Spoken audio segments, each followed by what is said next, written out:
Il y a eu d'énormes différences entre le pape François et le pape Benoît XVI. Il dovere del conclave era di dare un vescovo a Roma. Le pape Benoît XVI s'est effacé en tant que personne. Il dit pas je dans ses discours, jamais.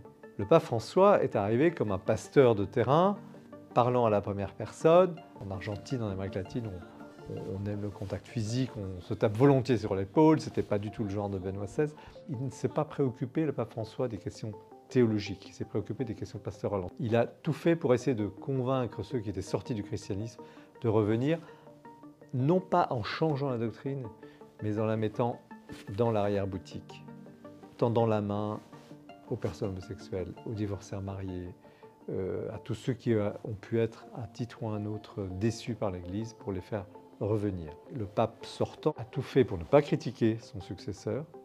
C'était une période de cohabitation, en quelque sorte, un peu délicate. Le pape François n'est pas un théologien, n'est pas un homme d'études. Il avait commencé un doctorat qu'il a abandonné. On ne peut pas dire qu'il y avait une amitié, il y avait un respect personnel, mais les deux hommes ne se connaissaient pas, ou très peu. Le pape François est allé le voir plusieurs fois. Il a dit qu'il lui demandait conseil, mais quand il a détruit une des œuvres majeures du pontificat de Benoît XVI, à savoir la possibilité de dire la messe selon l'ancien rite, au titre d'un rite extraordinaire, qui était un dossier très important pour le pape Benoît XVI, qui était le cœur de ce pontificat. Il n'a pas consulté du tout le pape Benoît XVI, je peux l'affirmer. On peut comprendre, et je pense que c'est vrai, qu'il ait été très déçu par cette décision, d'autant qu'il n'a pas été consulté.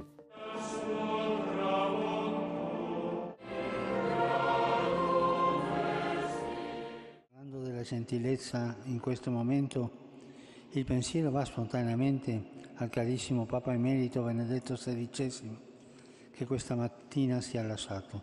Con commozione ricordiamo la sua persona così nobile, così gentile, e sentiamo nel cuore tanta gratitudine.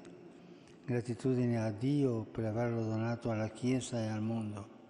Gratitudine a Lui per tutto il bene che ha compiuto e soprattutto per la sua testimonianza di fede e di preghiera, specialmente in questi ultimi anni di vita ritirata.